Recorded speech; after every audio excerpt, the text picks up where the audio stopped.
My guest today is Chef Adam Pegg, who graduated from culinary school at Vancouver Island's Camosun College in 1991. Tell us a little about that, how you got enrolled in that, and what was graduation like for you?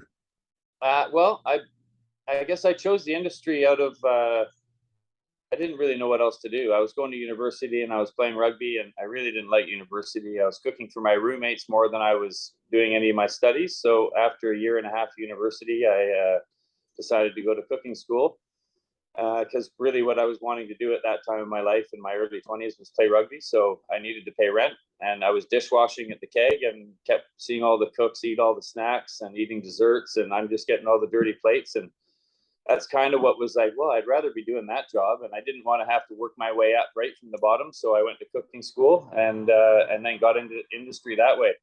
And it was a balance between rugby and cooking for 6 or 7 years, and I realized that I wasn't nearly as good of a rugby player as I thought I was, and I should probably focus on my cooking a bit more. And that kind of went from there.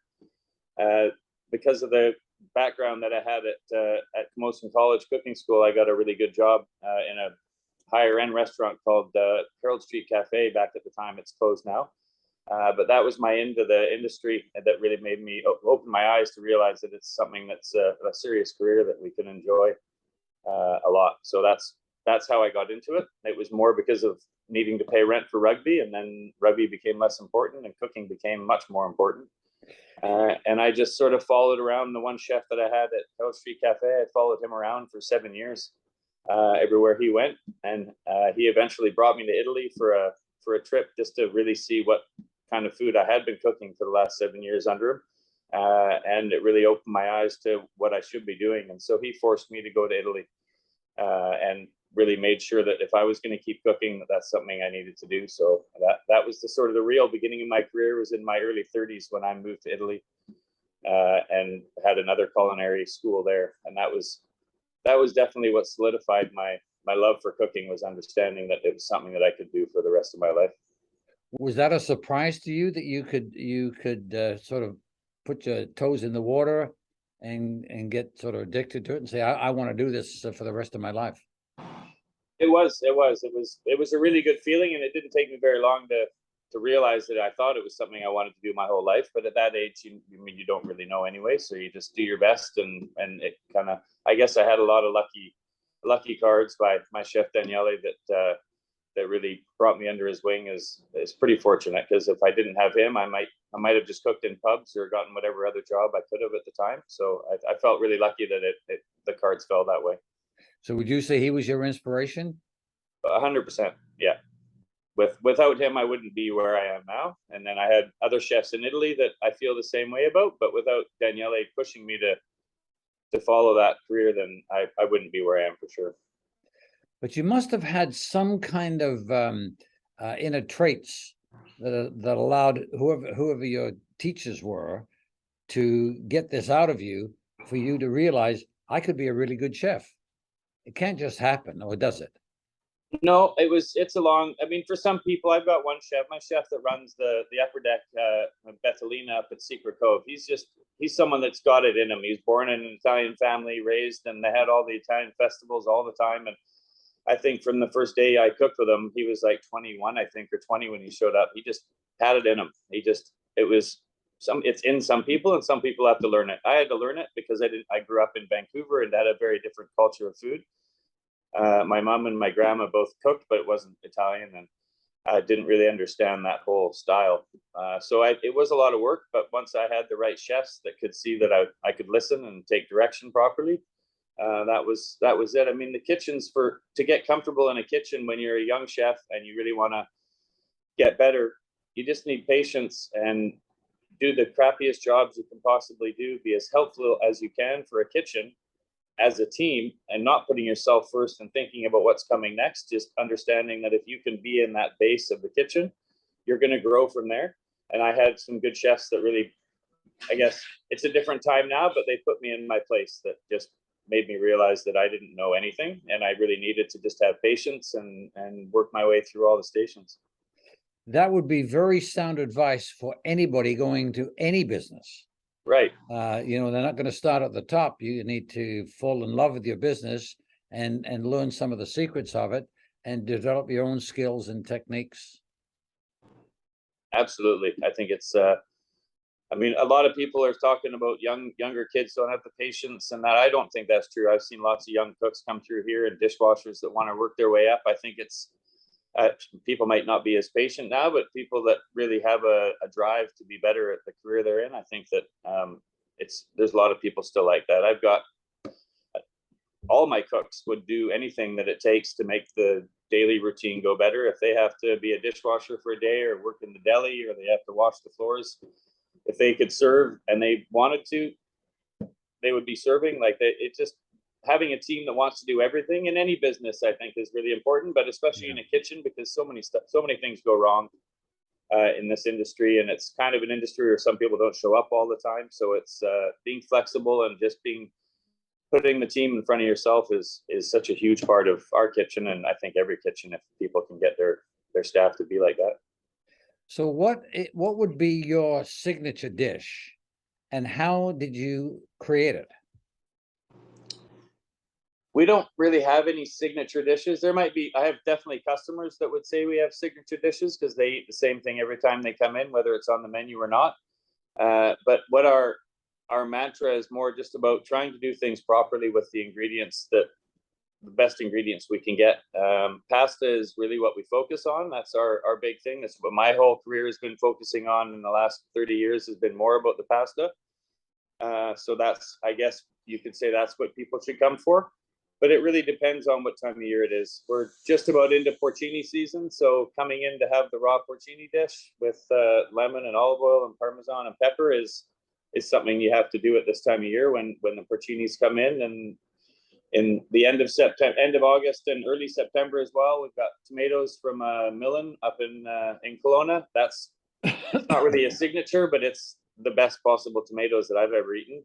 And it's something that people should eat when they come in. So I think the signature is more about the season and yeah, I guess more seasonality than actual dish. We have a few dishes like Vitello Tonato and Agnolati del Plin that are probably always going to be on the menu. I mean, they could be called signature, but they're more just an ode to the chefs that I've worked for. There's dishes that I don't want to take off that were more like their signature dishes or things they always had on that I want to keep around just out of the tradition.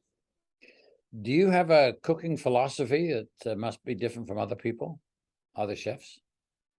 I don't think it's different than the other chefs. I think everybody wants to do is the best possible job they can and could with the best possible ingredients. I guess a small advantage that I have that's an advantage as a cook, but not maybe as the business owner, is that I can buy any ingredient I want. I don't have an owner that won't let me buy that or won't let me buy won't let me spend the extra money on white truffles or anything. It's me that decides. So in that way, I have an advantage in the kitchen that I really can, if I want to waste money on something, then I can.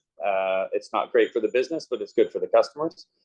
I think our philosophy is similar to a lot of people, but we're also really small, so we're able to focus on a lot more. Before the pandemic, we had potentially 120, 140 covers in a night, and the most we can do now, because we've changed our format, because of less labor, we do less covers. So we've just sort of changed the whole format that we don't cook for more than 60 people in a night. So it allows us to bring in less product at a time and really focus on it. We do, depending on the time of year, my sister grows animals for us. So we get 2 cows and about anywhere between 9 and 20 lamb in a year. And those are things that are really important to us because the cooks get to craft. I mean, lambs are something you can get all the time, but to get a whole cow is not something a lot of restaurants do anymore. And that's something that at that time of year, when we have our cow in house, you should come in and eat the beef. So I guess our philosophy is just to be really true to tradition as much as we can, using the ingredients that we've got here. We bring in a lot of stuff from Italy, like the cheeses and olive oils and cured meats, but all the vegetables and all the produce that we're processing and putting away for the winter, all the fruits, it's all local stuff. So I think in that way, it's very similar to all the other chefs, and that they really want to be able to use as much local stuff as possible. And you see it a lot more now every year, more restaurants understanding and customers that are open to things that are changing all the time because the ingredients are changing. What do you think makes, excuse me, a good chef? Well, I always consider myself a cook still.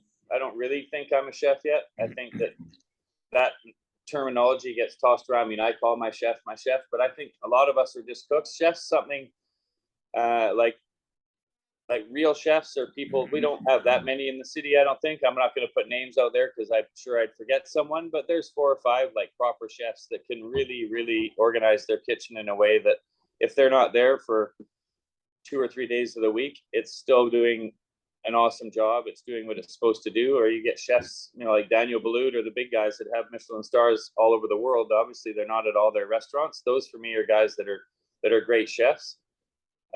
We're more like a small business owners and we do cooking as well. So it's a tough one. Real chef is someone just so organized that they're able to train people. But I guess that's what my point is. They're better at training people. I'm better at showing people something, but if I'm not actually physically doing it, I'm not very good at giving physical or verbal directions to people.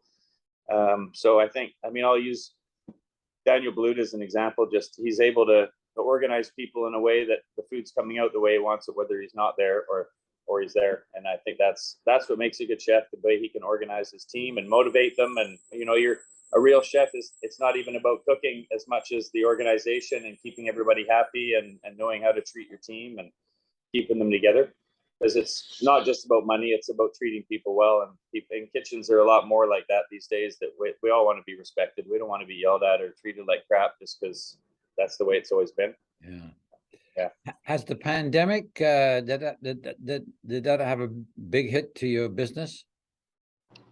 Yeah. It wasn't very good. I run this business a little bit tight because I really like the good ingredients. Like I said, it's not the best for the business, but it's not a business that we can just close for 2 months and be like, we'll just see what happens and reopen then, because we just don't have the money to kind of do that. So it was a real wake up call for how we're running our business to be more responsible. It's taught me how to be a better business owner, and it definitely got me back in the kitchen a lot more for the first year and a half of that. But it completely changed how we have to look at our business, especially because of the labor. We used to have 23, sometimes 25 employees, and now we have 10 or 11 employees. The employees just aren't out there, and I realized that. So we changed our format by putting a deli in the front of the restaurant on the Quercia side, and we just have a little private dining room in the back of the deli. And then we have our wine bar that was sort of the casual side, that's the restaurant side now. So we've, like I said earlier in the interview, we really downed our numbers as far as the customers that we need to have in, but we've also lowered all our overheads with operating costs and labor.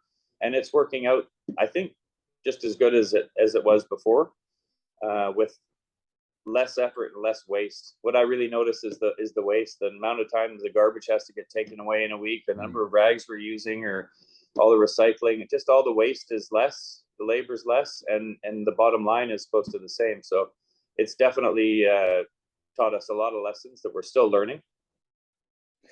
So how do you attract a young chef to your place who wants to grow and learn and develop and become as good a chef as you? Well, I've been very lucky to have good cooks and continually getting young cooks in. I'm not so young anymore, so I don't really have that connection to the industry or all the young cooks. So I hope that word gets out through my cooks, and people that leave on good terms and put out a good word for us. So cooks will want to work here. I've been really lucky. I've had 3 different cooks come back after leaving. One of them was like 6 years he wasn't here. One of them was 7 or 8 years he wasn't there, and they both come back within the last 2 years. So I haven't had to try to look for other people, but I kind of hope, I depend on my young cooks to find other cooks when I need people. I don't have a lot of success with putting ads out. We're not very good with social media in the first place, so it's not something that I can really depend on. But really just word of mouth. And if you're lucky enough to get an award in some magazine or some sort of restaurant critic makes a nice article, that's what brings people in. That's what brings servers, brings cooks. So it's more hoping that the word gets out through other venues, and then it will attract people. I know your wife Karen has been involved in in this industry for some time. What's her impact to your business, and what exactly does she do? And how does she help you elevate the quality of your entire operation? Well, she's definitely my biggest critic, her and my daughter. They keep my food pretty honest, and the cooks. No one really likes to hear it because she's always got something to say, but she's very seldom is she wrong. She's got an incredible palate, but she also grew up in the restaurant industry. Her dad was a chef. All my knives that I have now are all hand me downs from my father-in-law, and both of them were a big influence in my type of cooking because where we met is much more of what our cuisine's about. So she has a great knowledge. Growing up in the hotel, her family had a hotel right from when she was born. So she's been either making beds or running the bar or doing something her whole life. And didn't do a lot of wine work in Italy and didn't really study it, but had always obviously drunk wine. She's Italian and understood her regional wine. But she's, since we've opened the restaurant, really opened her mind to learning a lot about different wines. And she does the whole wine list. She does all the wine tastings. And like I said, her palate is so good that I really appreciate her palate for what she can do for our wine list, but also for our food. That's the fun stuff she gets to do. But she's the reason the restaurant's full. She's the driving force behind the reservations and the reservation system and the organization and the cleanliness. She loves cleaning. I can't say that actually. She doesn't like cleaning, but she does it, and she's way better than me at it. So she does it a lot more than me. But without her and her eye, I think that a lot of things would be falling apart. So she's a real part of the backbone of the restaurant. And like I said earlier, in all the thankless kind of work. Yeah. So would you say your advertising philosophy is not only the quality of your food and your alcohol and your wines and what have you, but your standard of cleanliness, that really forms what people talk about. So word of mouth is still the best form of advertising. Absolutely, it really is. That's how we've always believed it. I know social media is a really important driving force in the industry now. We're just not very good at it. We were lucky enough to open before all that, so we already kind of had the ball rolling. If we had to open now, it would probably have to be a different approach. So tell me about. I see on my list that you've got the best casual Italian restaurant, the 27th annual Vancouver Magazine Restaurant Awards, and you got the best West Side award also in the 27th annual Vancouver Magazine Awards, and you were voted the best Italian restaurant. That must uplift your spirits and that of your staff. It does. It's a big any accolade or any article that gets written that praises the staff and what they do. It's a huge lift for morale. It's a great lift for business. Just getting the word out there it's not a paid advertisement. So those things are huge for business, I think. And that's thanks to you guys, what you're always trying to help the industry grow and make aware of all the little places that are around. It's a huge part. It's very important. And it's not something people can control. And that's what I think the general public likes about it. It's just it's a anonymous review of the restaurant. And I think it's definitely the cooks especially really get a lift from that kind of a pat on the back, because we're in the back. We're not the servers get to hear it from the customers constantly, and they come and tell us someone's happy, but they don't actually get to see someone super stoked and to be able to them to feel that that's what they've accomplished. It's great. And especially the last 6 months, it's been all the cooks. I've been quite busy. Had them for a long time, so they're doing a lot of the work in the kitchen. So anytime we get something, it's really nice for them. It's a morale booster for sure. Yeah, that's good. That's good. So tell me, what do you see the future for you and your wife and your company, your restaurant? I'm not sure. We're very flexible still. This summer we just opened a restaurant up the Sunshine Coast in a place called Secret Cove, and it's a just a beautiful little location. It's on a barge, on a fuel barge with a general store downstairs and a restaurant upstairs. And it's a seasonal restaurant for now, so it's just 4 months a year. So we just finished our first season, and it was a lot of fun. It was a success, and it just to be able to work in that kind of environment is awesome. So I see the future as maybe we're working a little bit more out there in the summers, but we've got such a good staff here. And we hope to keep them in whatever way we can, but we'd like to just be able to keep rolling along the way we are. We're not trying to change anything. We're not trying to do anything that's never been done before. We have a really good base of customers, and we keep seeing young customers coming in a lot more recently. And that gives us a lot of faith in the future of the restaurant. So I'm hoping we can just keep plugging away like we have. The last 14 years it's been a push, but we've had a lot of help from our staff, so we hope we can keep going. Would you say the 14 years has flown by? Yeah. It's pretty quick. It really doesn't feel like it. Time is all kind of mush. I can't remember what we did in what year and or when what cook was here. So it's all just kind of mushed together. It's been, especially because of the last couple of years, it's sort of clouded everything. So you've got two locations. You got this location where I'm talking to today. You've got a new location. Do you see other locations, 3 or 4 locations in Vancouver or Victoria or the Fraser Valley? No. This is basically it. Well, I would open more restaurants if I had chefs and servers that wanted to open a restaurant together and would commit to it. That's what Secret Cove is about. The chef that I had, he was the first guy in when the pandemic hit, and he's just a driving force to keep me motivated and keep me going. And so through the pandemic, he always wanted his own restaurant, and that's what we opened this for, is to give them a great start and to partner up with them to make sure it can be successful. So I would open other restaurants if I had more other chefs, but they need servers as well. But if I had them, I would definitely invest in my employees in the future. That's where I see myself expanding, not myself doing something, but helping people do something. So the first thing is to get the right chef, and then it's a little easier to get the staff. Yeah, I wouldn't start it without the chef for sure. Okay. I think I find it crazy that anyone buys restaurants without already knowing who the chef is, or one of the chefs being the owner, so they can't leave. But yeah, no, definitely that's the driving force behind it. All the other stuff is as important because you can't have one without the other. But we got to start with the food, and then we can figure out what the rest of the concept is after that. So speaking of the food, what would you say in the few minutes we've got left is your signature dish? What is a must eat when I come to your restaurant? Well, like I said before, I think if the raw porcinis are on the menu, you have to eat that. If it's Millen's tomatoes on the menu, you have to eat that. But other than that, it's the pasta and whatever pasta might be up there.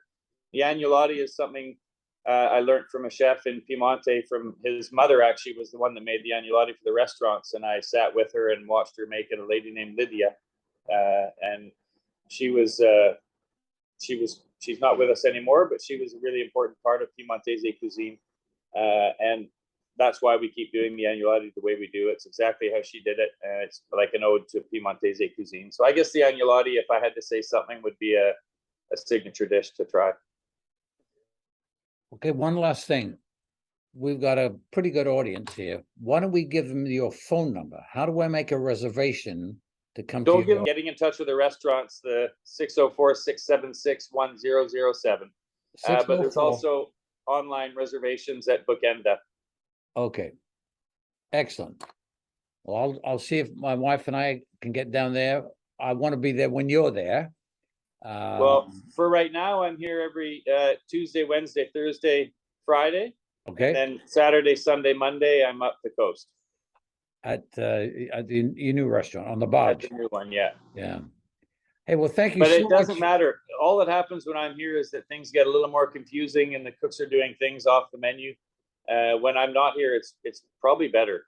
We joke about it, but I think it's true. The cooks they're very organized and they're better at doing what I do than I am now because they've been here long enough. Yeah. Well, that's good for you to say that. Well, thank you for being our guest. I appreciate that very much. And I look forward to joining you one day in the future with my wife and I for dinner.